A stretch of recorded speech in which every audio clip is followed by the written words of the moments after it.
Chief Minister N. Biren Singh has finally stepped down, and there's intense speculation in Imphal as to what is Manipur's next political future. Now, former Home Secretary Ajay Bhalla, who's currently the governor of Manipur, has accepted the resignation of N. Biren Singh and asked him to continue as the caretaker chief minister till the next decision is taken. There is a lot of speculation going on about whether there will be any new appointee from the Bharatiya Janata Party to take on Biren Singh's mantle. Two names that are doing the rounds is first the Speaker of the Manipur Legislative Assembly, and second the Panchayati Raj Minister, since both of them had come to Delhi and met Home Minister Amit Shah around the same time that Biren Singh had come. Earlier on Sunday morning, N. Biren Singh met BJP President JP Nadda and Union Home Minister Amit Shah, and then he flew back to Imphal, and around 5:30 in the evening, he along with a group of other MLAs as well as Sambit Patra, the BJP MP who's in charge of Northeast, along with them, they called on the Manipur governor and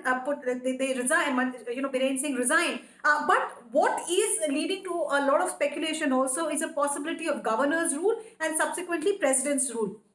So far, no one has staked claim after Biren Singh's resignation to the chief minister's position. Usually, when a party decides that there should be a change in leadership, along with the resignation of the incumbent chief minister, usually the governor is apprised that the legislature party of the concerned party, in this case the BJP's legislature party, has held its meeting and they have decided to elect this person as a replacement for the incumbent. But in the case of Manipur, so far there is no communication that BJP is wanting to replace N. Biren Singh immediately, and that is leading to the next logical conclusion that governor's rule is what Manipur is staring at. Governor's rule is also sounding pertinent since Ajay Bhalla is in the governor's chair at the moment. Ajay Bhalla is one of the longest serving Union Home Secretaries. He was in the Home Secretary's chair when the Manipur crisis unfolded. He has first-hand experience of what really is the situation in Manipur, and therefore his administrative and bureaucratic experience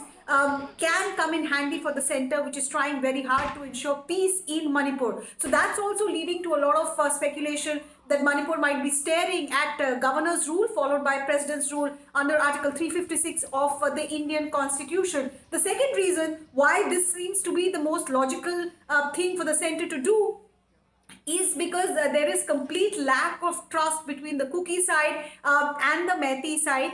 In the past also, by invoking Article 355 right at the start of the violence, Union government sent in the current DGP, the current advisor to the Manipur Chief Minister, and even the Chief Secretary in an attempt to send bureaucrats from Delhi so that the trust deficit can be bridged. But it has not given desired results, even though the cycle of violence has gone off and on. We've thankfully not seen any major incident this year.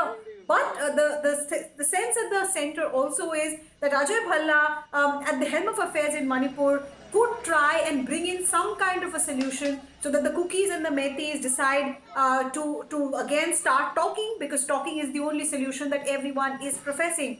What is intriguing also is the letter that Manipur Chief Minister handed over to Governor Ajay Bhalla specifically says that steps should be taken to ensure territorial integrity of Manipur. This is significant because the Kuki population in the hills are not happy with Imphal at all. They feel coexisting with the Meiteis is impossible.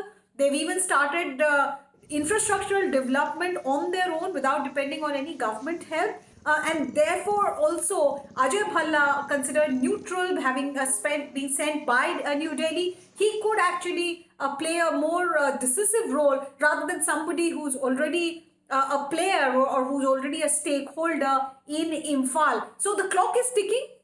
If the parliament, which is in session, if during the session governor's rule is brought in, then both houses of the parliament will have to ratify it.